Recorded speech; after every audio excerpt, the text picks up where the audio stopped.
Organized.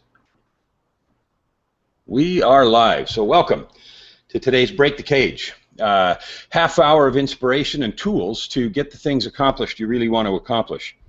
I was listening to a book this morning, and so by way of housekeeping, Joy, who's usually on here and wrangles comments for me, not in terms of comment tracker, but in terms of telling me who needs to talk and so forth, isn't here. She had another appointment, and so all right, first I need to check and make sure everybody can hear me. Can you hear me? Can you see me? Everything look okay? Yep. Okay, perfect. I saw a cord on the floor that wasn't plugged in, and I thought, holy moly, I forgot to plug something in. It's not working. Only it turns out it was an extra one. All right, good. So Joy's not here. So if you want to say something, wait, just speak up, unmute yourself, raise your hand, or do whatever, because I don't have my normal help telling me to do something different. So good. Thank you for showing up today. Today we're going to talk about the three things we promised, which in the comments we talked about the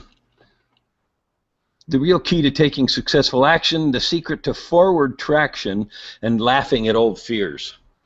And that's all of those are really hot topics, and we all have them. So we'll get started right away. Before I actually get started in the pieces I wanted to cover today, let me ask if anybody here in the film studio, Preston or Rick or Grizz, if you guys have any questions or particular things that you have already thought of that you want to make sure we talk about in this context today. Nope, no? I'm ready to learn, though. Let's roll then. So the first piece I had in there was the secret to taking real forward traction, or real forward action, or this I called it the you will get the real key to taking successful action.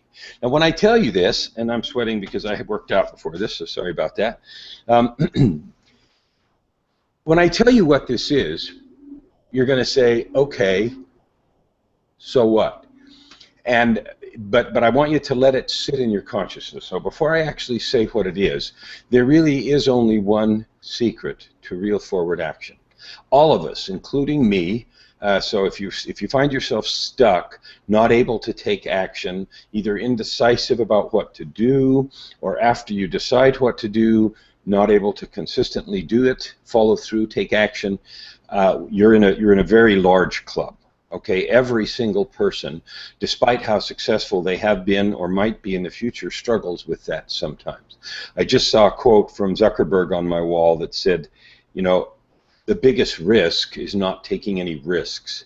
And I thought about that as I was busy opening all this. It happened to flash by on my wall, and I thought how true that is. We find ourselves paralyzed often by not being willing to take risks. Anyway, so before I tell you what this simple key is, I want you to open your mind to a possibility here.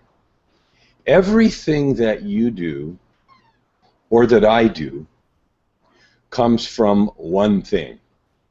It comes from a simple decision to do it. Now that decision may be one that you took a long time ago, like you learned how to walk, and so you take one step in front of the other without thinking about it, but your automatic or subconscious mind decided to do that.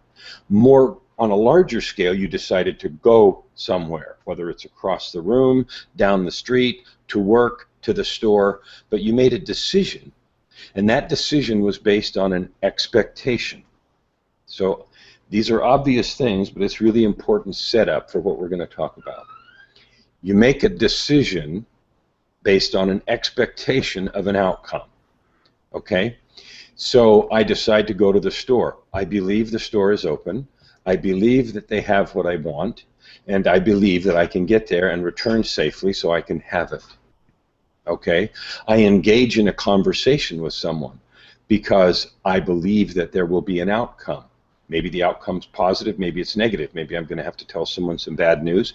Maybe I'm going to offer someone an opportunity to work with me, like a sales call, and they may turn me down.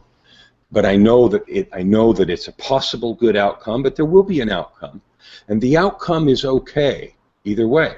So let's go to one that's very prickly, because all of you guys are in business one way or another, and that is the sales call, the offer of service to someone.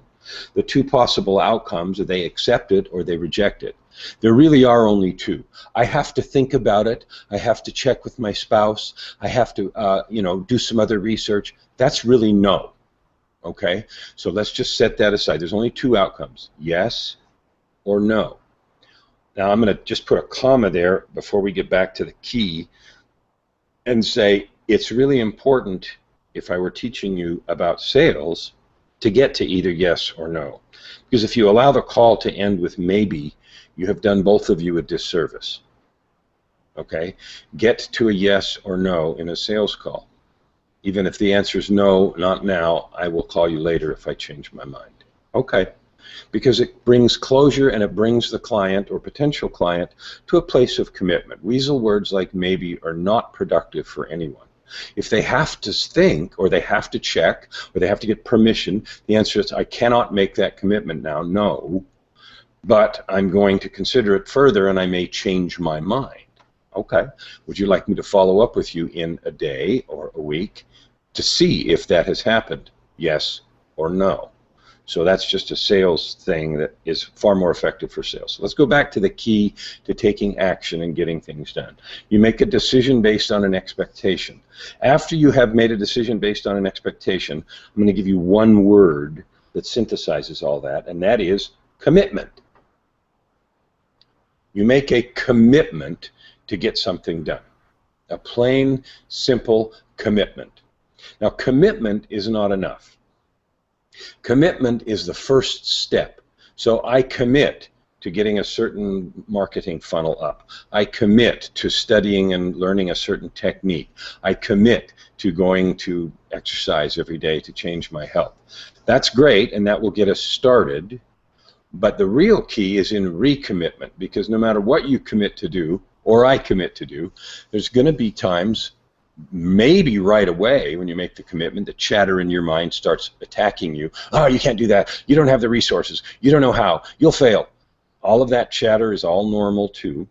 But the first step is a commitment, and the second part of that is the art of recommitment. Because either because of chatter that comes to us right away in our mind, or because of obstacles or initial failures, or initial, that didn't work out the first 5, 10, 15, 20 minutes, day, 2, 3, week, the way I expected, we sometimes often lose hope, energy, and so forth. So choosing to make a recommitment. A commitment is a first step. It is often enough to get started. Okay, I get up this morning, I'm going to, boom. You get on the day and then people interrupt you, and you guys all know the drill. Okay, so the point is the recommitment, the regular and continuing recommitment. Okay, so the first key and the only key to getting massive action taken, or I gotta find my glasses, the way that I wrote it there, the real key to taking successful action is the art of commitment and the art of recommitment. Wrap it together, and it's the art of continuing commitment. The art of continuing commitment to a course of action. Okay, so let's talk for a second about learning how to do that. We only make commitments to things we want to do. Okay, we want to get in shape, we want to start a business, we want to make more money, and we have a picture, we have a vision of what that is.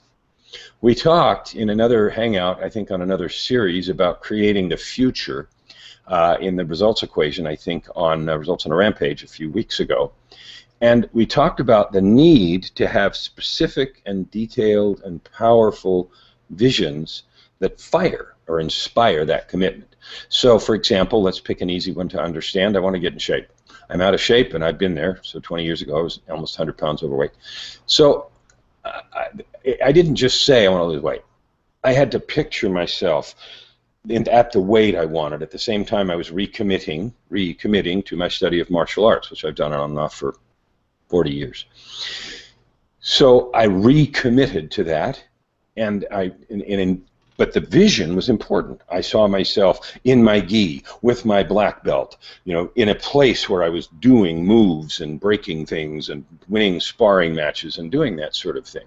And keeping that commitment depended a lot on keeping that vision.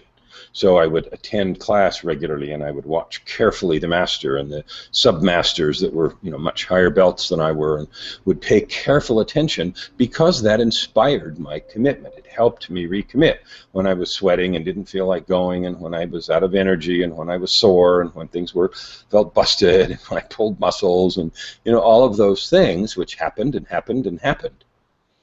Recommitting because of the sharpness and the clarity of the vision was key for me. So the art of continuing commitment is the answer to part one. The only way to take successful action, whether it's small or large, is the art of continuing commitment. Okay, so let's stop there before we get to number two. See if there's any discussion. I see Preston's gone. I don't know if he got dumped off or if he had somewhere else he had to go. Either of you two guys, Rick or Grizz, you got any questions or things you want to add, or personal experiences perhaps with that would be valuable for those that are watching on YouTube or might watch later?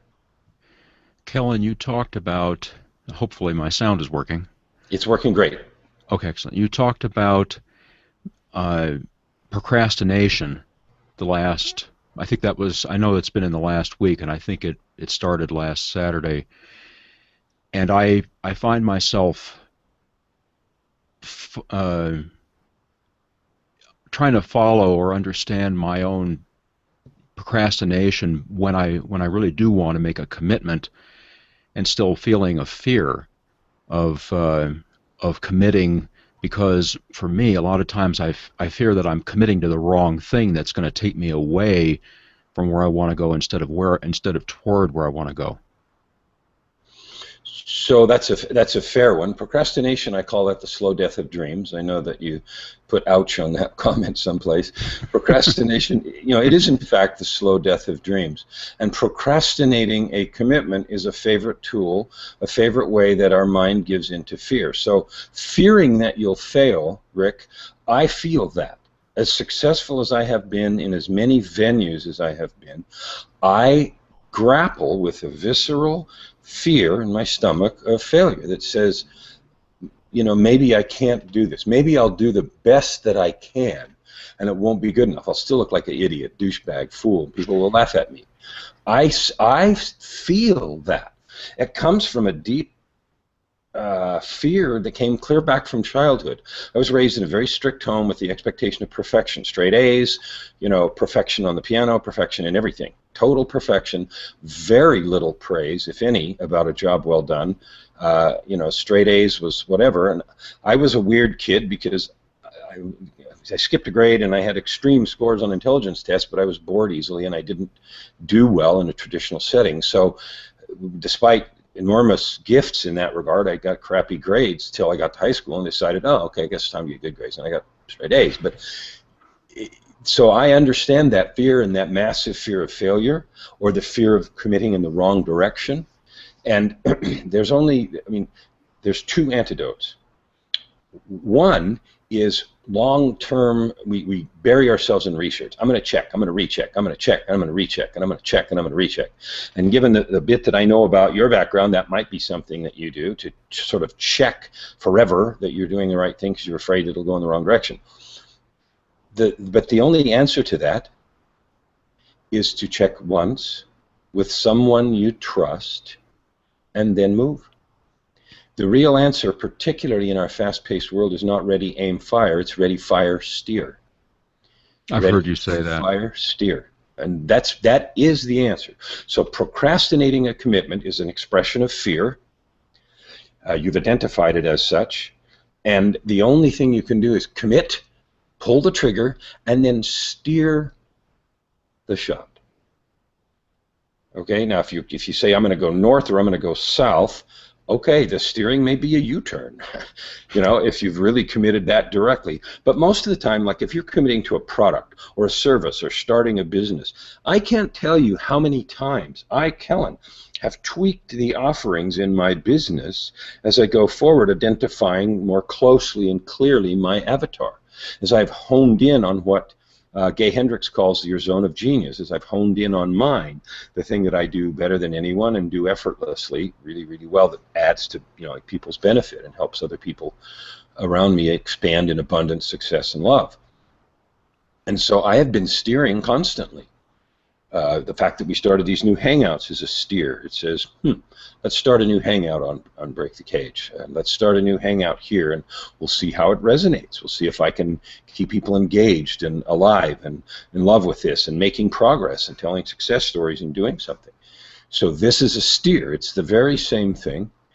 And so the answer to procrastination is the same: commitment. Pull the trigger. Okay? Thank you. You betcha. Preston, I see you've rejoined us. Thank you. Grizz or Preston, do you have any questions about the first one? Preston, I realize you missed it, so you may not. We talked about the way to get, the only way to get the real key, or the real key to successful action. That is what I called the art of continuing commitment, making a commitment and then sticking with it. We'll go on to number 2. Okay. The secret, I'm sorry, my printing is so small. You will discover the secret to real forward traction. Okay. One of the biggest complaints that I have about myself, and that you might have, is when you have initial failures. Things don't go like you want. So let me give you some real practical examples that are in my business right now. I'll launch a series of Facebook ads, or I will put something out in Facebook or G+, advertising my business or marketing, right? Or I will do particular reach outs to particular people through either G+ private messages or Facebook private messages, either to help people or possibly to see if I can help them, or to see if they're interested in some service offering they have in running my business. If I initially don't meet with success, I immediately have the twin barrels of the shotgun of, oh, I suck, and oh, I should give up. Okay, so oh, I suck means, see, I told you I wasn't good enough, which we talked about a minute ago, and oh, I should give up is, see, it really won't work anyway. Okay, and so you hit the twin barrels of the shotgun that says, oh, I suck, and oh, I should give up. The key to forward traction is getting used to steering. So we talked about ready, fire, steer. The only reason you need to steer is if you get market feedback that what you're doing isn't aimed in the right direction. So I'm either not speaking to the right avatar, or I'm not speaking with a powerful enough message. I'm not reaching into their heart and grabbing an emotion that says, I want to do this. I know I can. The possibility is there for me. If I haven't evoked that emotion in the avatar I'm speaking with, and they're not going to take action and inquire further and perhaps see if they have an interest in some of my programs. I'm talking specifically about marketing. It's no different in things that you might do at work, things that you might do in a relationship. So let's say you've got a relationship problem and you make an initial foray into repairing a relationship, doing something gentle or kind, or doing something different that you think is what your SO wants, SO significant other wants, and you're trying to make a repair attempt. Is what Dr. Gottman calls them, repair attempts. He's a guy. He's a shrink in Seattle that's actually really good. I like his books. So he's calling them repair attempts, and they fail. Plop. Twin barrels. I suck. It doesn't work again anyway, so I should quit. The only reason you steer is because it sucked. It doesn't mean you suck. It means that particular thing wasn't the light bulb. So it was number 4,867, and Edison said, I suck, I quit, we'll never have a light bulb. Fine. He didn't. We always use that example, but it's so apropos because the number's so freaking big, 10,000, right? And so there is no thing that you or I have tried 10,000 times. Probably. I certainly haven't ever gotten to 10,000 failed attempts. I've succeeded before that, fortunately. So the key here to successful traction is being willing to steer. And willing to steer means willing to accept the market feedback, or the SO feedback, or the feedback from your kids that, you know, that effort that you made to get close to me and talk to me didn't really resonate with me. Can you try something else? Only they don't come with that tag. They just come with a rebuff, which is no click-through, no opt-ins, a cold shoulder, the disapproving look, which we can choose to interpret. So, number one, continuing commitment. Number two, willingness to steer. Now, the continuing commitment, when you get a willingness to steer double-barrel blast that says, you suck, it didn't work, Then is when you renew your commitment. So you go back to the vision of a repaired relationship that's powerful, that's good, that is the way I want it, that's loving, that's deep, that's intimate, that's kind. And you say, I want that. You know what? I want that bad enough to retool this attempt and perhaps do some more market research. If your relationship is such, you can say, honey, how would you like me to express this? How would you like flowers? Do you like them every week? Do you like them every 2 weeks? Do you like them only for special occasions? I know that you like them because we've talked about that before, but how often would make you really feel cared about? And that's not right after the day she said, you jerk, you never bring me flowers. Perhaps you wait a day or two and you express a sincere willingness to meet the need. Those are steering attempts. So the first thing is continuous commitment, willingness to steer, recognizing that one of the times you may need to revisit the commitment is after you've got one of the steering signals, which is, this shot was missed. Jesse Elder, who's a martial arts guy that I have worked with in the Warrior, Garrett J. White's Warrior group, which I belong to, the Warrior tribe, Wake Up Warrior. And all the brutal pictures you see are real, and yes, we do all that stuff on the beach. Anyway, he said that he had as a client an ex-Navy SEAL, and the Navy SEAL said something that he quoted and I really liked, and that is, there are no missed shots. There are only unintended targets. And that made me think about that really hard. There's no misses, only unintended targets. And if you're finding yourself hitting unintended targets, it's time to steer the aim. But the key is you've already pulled the trigger, and so you have something to steer. Because no matter how carefully you aim, you still won't know if you hit it until you fire. And then understanding from feedback from either the market or whoever that it was an unintended target allows you to steer in a good direction. It's just like they actually do in battle. They have a mortar and they shoot it, and then they have a guy with binoculars saying 5 degrees left, up, down, backwards, sideways, whatever, and that's the steering. They don't just keep aiming and hope that the first shot lands, right? Okay, good. Let's get to number 3. Any questions or comments about that one? The only thing I'd say is I like the part about recognizing feedback as an opportunity to recommit, and making that a trigger for recommitment is good stuff. Thank you. I appreciate that. It is, because we tend to interpret it as flagellating, depending on how, where our self-esteem is, and if we're doing something scary and new, we tend to interpret it as immediately evidence that our initial conclusion, which was that we suck, was right. And it's not true. Okay, it may be very true that the thing we tried to do is unsuccessful. That might be absolutely true, 100%. It has nothing to do with the fact that you don't have a special gift, talent, or opportunity to serve. It just has to do with the fact that that's not the way to do it. Okay. And breaking that connection between discovering a way that the light bulb doesn't work and that my attempt to create a light bulb is somehow doomed eternally to failure, breaking that connection is the key. Okay, the third one that we wanted to talk about today, we started 10 minutes late, so we're going on a little bit longer here, is learn how to laugh at your own failings, right?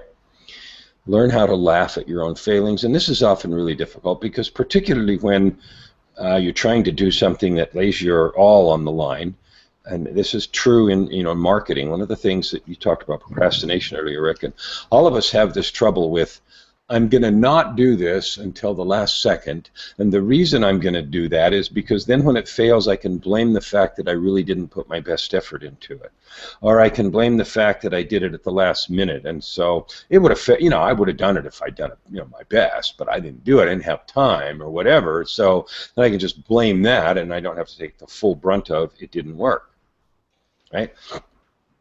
So there's two ways. To do this. One is say those things out loud.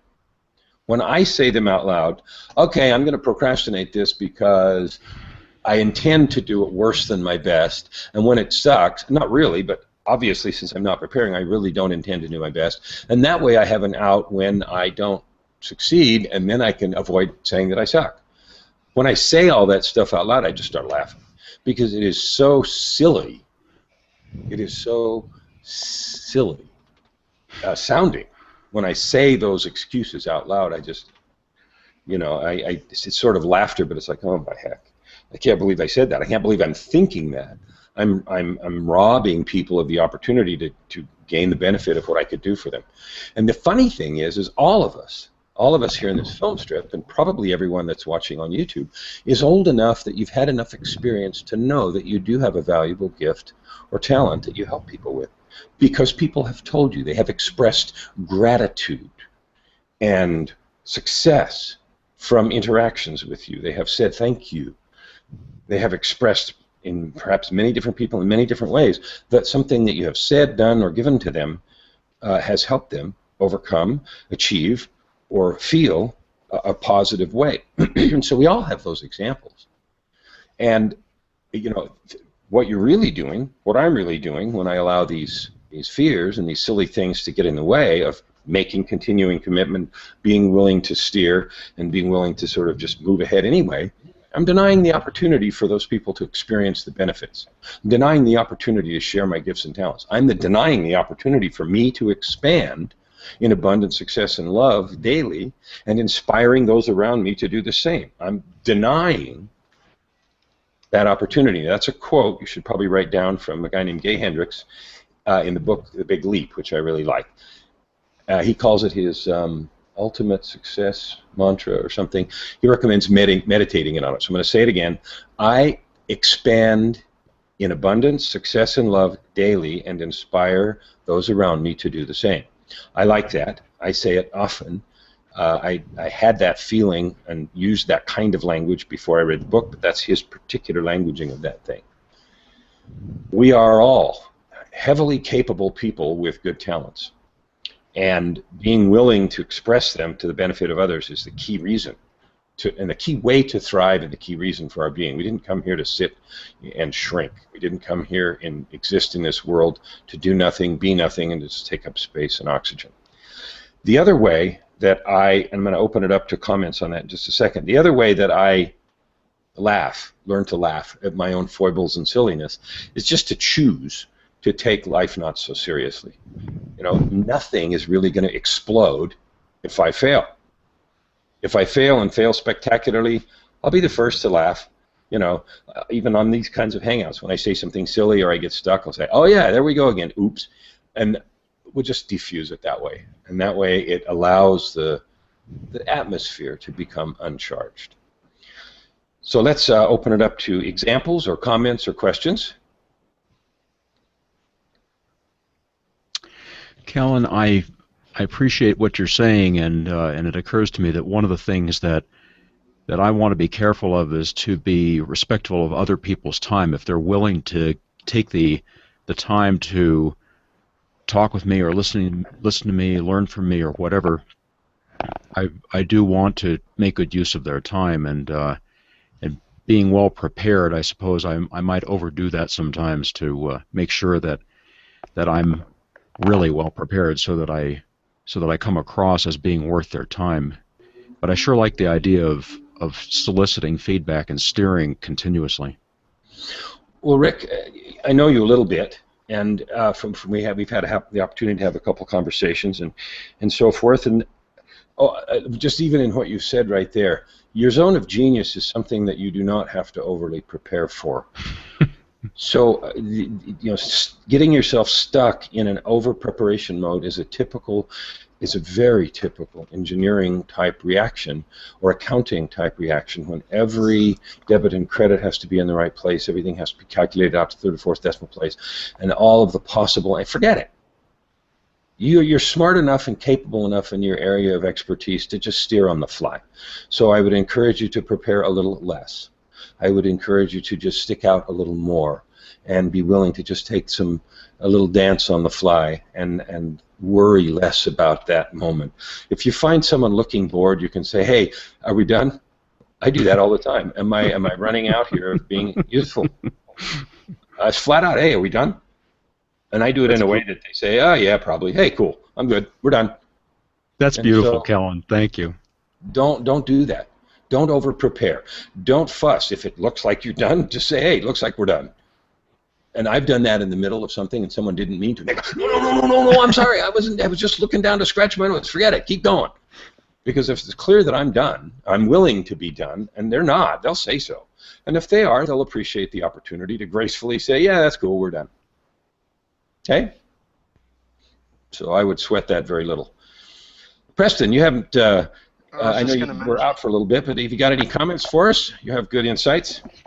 Yeah, I was just going to mention, one of the things, that you do, especially in owning your own business, is there's a lot of things you can't control. I mean, you can plan out everything, but it doesn't work that way sometimes. I mean, we had a plan 3 years ago to put together our system, and it was only supposed to take a year. So those type of things you got to understand. But the other thing is I do a lot of what I call strategic experimentation.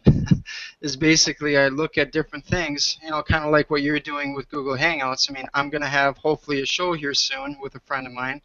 I'm now doing a video every day for the last 90 days, and they're bad, I know, but it's just for me to create a voice. And those type of experimentations, hopefully will build my brand and be able to do more business. The fact that you're doing a video a day for 90 days is a heroic effort, so I congratulate you without having seen them. Congratulations for taking the effort to put them out there and to be willing to say I'm going to put them out there even if maybe 1 or 2 or 10 or 1,000 people think they suck. So what? I did it anyway. I'm creating some content, getting used to being in front of the camera. I can laugh at my own mistakes. Who cares? There they are. Yeah. And that's what I'm learning too. I mean, there's, as you know, there's so many things that you do with video, and especially on HOAs, sometimes they don't come out. I had one that actually, and the problem is you can't delete that because then that day you have to make up somehow, and I don't know necessarily how to do that. I guess I could delete it and do it again the same day, but I had one that actually, when I was recording it, it was like Donald Duck talking. It was like high speed. So you just don't know. But yeah, I appreciate that, and I'm getting some comments, and people are, kind of almost emulating me, going, hey, I'm going to do the same thing, but I'm not going to do video, I'm going to do podcasting. That's fine, as long as I can help them. So let's go back to that mantra. I expand in abundance, success, and love every day, and as I inspire those around me to do the same. So you are inspiring people to take some action, and if they're doing it because they see you and your confidence, particularly your willingness to suck and leave it there, is very encouraging to people, because they say, look, if dude can put this up sounding like Donald Duck, and then in the comments say, look, I know this sounds like Donald Duck, sorry, okay. The world's not going to end. So congratulations. Again, commitment, the art of continuous commitment, the willingness to steer, and then, don't take life so seriously. The world isn't going to end. Learn to laugh, enjoy yourself. A pleasant face and demeanor and attitude is much more attractive in any business or relationship than one that's uptight and serious all the time. So don't do that, and you're not. So congratulations on taking that action. Griswold, do you have anything else, or Rick? I wanted to appreciate the growth mantra thing, because personally I don't often recognize how much value I'm adding to other people's lives, and I kind of make light of it when they express it to me, because I'm trapped in my head all the time, so I don't really necessarily appreciate how much I'm actually adding to other people, and that mantra is a good opportunity to remind myself that I am adding value to others. So thank you for that. You betcha. I would really recommend that you read the book. One of the things that Gay identifies as deflections from getting to our zone of genius, or excuse me, barriers to getting to our zone of genius, is deflection. And he gives several examples of people deflecting, just like you've described there. He gave a couple of examples of two guys. He and a client were doing an all-day coaching session, and they ended it with a round of golf, and they happened to be paired up with a couple of attorneys. And all during the entire 18 holes, they got treated to this display of deflection, because every time they would say to one of the golfers, hey, that was great. That was a great putt. Well, finally, the first one I've done all day. Those kinds of deflections at every token or comment of recognition. And that is a way that we keep ourselves trapped. It is a way that we keep ourselves away from expressing our true gifts and talents. It is certainly a way that we keep our own value in check and minimized. So he gave simple suggestions. You know, if a person, he gave one particular golf example, and I'll just share it. Guy hit a long drive, and the compliment was, "Hey, that was a really good drive." You know, thank you. It was a good drive. I wish I'd contacted it fully instead of the other way, which is, "Yeah, but I didn't get it full contact." Okay, so the one is a deflection, the other is an acknowledgement and an acceptance of the beam of positive energy, and then a comment that, you know, I think there's still some improvement possible there. Well, that's a fair thought, but it is after the acceptance of the beam of positive energy. So when you get positive energy beamed at you, all of you, accept it. Thank you. Thank you for noticing. I really appreciate it. I'm glad that did that for you. I hope to do more of it or do better next time if you feel like that's an appropriate adder. But accept and acknowledge that first. It's true, first of all, and second of all, it's paramount to get out of the trap of your own head. All right, any final comments? We've come to a little beyond our full half hour, even though we started late due to my technical drivel. And all of you that are watching on YouTube later, we hold these hangouts to help people break the cage, to break the barriers and bars that are holding them captive from expressing their true gifts and talents. There is a website, breakthecagenow.com, breakthecagenow.com, if you'd like the opportunity to find out more about a program that I have called Break the Cage, a 90-day personal reinvention intensive to get rid of all of these things. And there's one other tool that is available to you, and it is called Master Your Monsters.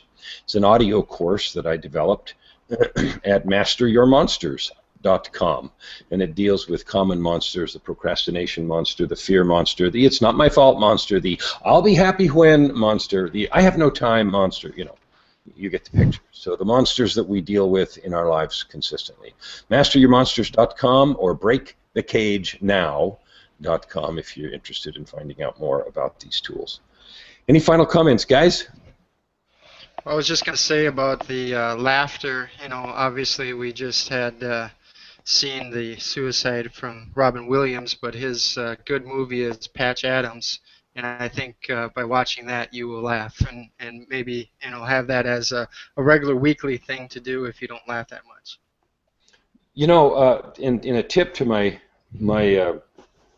friend Elaine Nieberding, she runs a laughter summit and has a laughter doctor and does some laughter yoga, even to the point of intentionally making yourself laugh. And I've been on some of her hangouts where you intentionally laugh. You start creating laughter. And it does a bunch of stuff in you. And the doctor that was on there can tell you all the hormonal changes that it does. First of all, after you force yourself to laugh for just even 20 or 30 seconds, you actually start laughing. And the action, the muscular action and so forth, creates some chemistry in the brain that's really positive. So there's actually something to that. And doing that on purpose is really good. And if you want to know more about it, Elaine Nieberding, Nieberding, Elaine Nieberding is on G+, and she's got some cool stuff about that. So any of you that make comments, if you stick that in there, be sure and comment, plus her name if you would, or I'll try to remember to do that too. Thanks for coming. Any other final comments before we end the broadcast? Okay. Thank you, Kellen. You're welcome.